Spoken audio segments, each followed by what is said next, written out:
ഇന്ന് വൈകുന്നേരം എനിക്കും ഉണ്ണിക്കും കൊറ്റിയോട്ടുക്കും ഇരിങ്ങാട്ടിലേക്കും തിരിച്ചു പോകാനുള്ളതാണ് കേട്ടോ.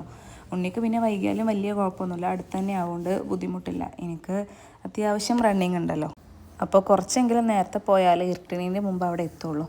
അപ്പോൾ ഞങ്ങളുടെ ചില്ലിങ്ങൊക്കെ കഴിഞ്ഞ് വരുന്ന വഴിക്ക് ചായ കുടിക്കൽ മസ്റ്റാണല്ലോ. അപ്പോൾ ഞങ്ങൾ നല്ലൊരു കഫേ കണ്ടപ്പോൾ അവിടെ കയറിയിട്ടുണ്ടായിരുന്നു. വെയിറ്റിംഗ് അത്യാവശ്യം വന്നു എന്നതൊഴിച്ചാൽ വലിയ വേറെ കുഴപ്പമൊന്നും ഉണ്ടായിരുന്നില്ല. ഫുഡൊക്കെ നല്ലതായിരുന്നു കേട്ടോ. അവിടുന്ന് ഒക്കെ കഴിക്കൽ കഴിഞ്ഞിട്ട് 5:30 കഴിഞ്ഞിട്ടാണ് വീട്ടിലേക്ക് തിരിച്ചെത്തുന്നത്.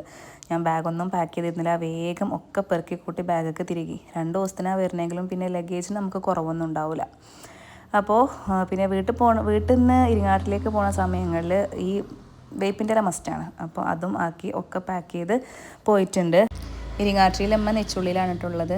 അവിടെ ആക്കിയിട്ടാണ് ഞാൻ മല്ലടിക്ക് വന്നിട്ടുണ്ടായിരുന്നത്. അപ്പോൾ പോണ വഴിക്ക് ഉമ്മാനെ എടുക്കണം. അപ്പോൾ ബേബിക്ക് അബാക്കസിൽ നാഷണൽ ലെവൽ ഫസ്റ്റ് റാങ്ക് കിട്ടിയിട്ടുണ്ടായിരുന്നു, മാഷാഅല്ലാഹ്. അപ്പോൾ ബേബി അവിടെ എത്തുമ്പോഴേക്കും ഒരു സർപ്രൈസായിട്ട് കേക്കും ഒക്കെ വാങ്ങി സെറ്റ് ചെയ്തിട്ടുണ്ടായിരുന്നു കേട്ടോ.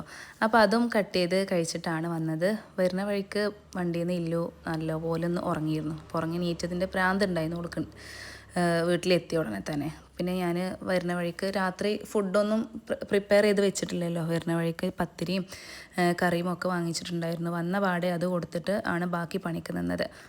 ഓരുടെ വിഷമം മാറാനുള്ളത് ചെയ്ത് കൊടുത്താൽ തന്നെ പകുതി സമാധാനമായി. അപ്പോൾ അത് കഴിഞ്ഞ് റൂമിലേക്ക് എത്തി ബെഡ്ഷീറ്റൊക്കെ മാറ്റി റൂമൊക്കെ ഒന്ന് വൃത്തിയാക്കി വെച്ചു. പിന്നെ അലക്കാനുള്ള ഡ്രസ്സ് വാഷിംഗ് മെഷീനിലിട്ടു, മടക്കാനുള്ള തുണികളൊക്കെ മടക്കി വെച്ചു. പിന്നെ വീക്കെൻഡ് ആണല്ലോ, ഒരാഴ്ചക്കുള്ള ഇൻ്റെയും ബേബിൻ്റെയും ഡ്രസ്സൊക്കെ അയൺ ചെയ്തും വെച്ചു.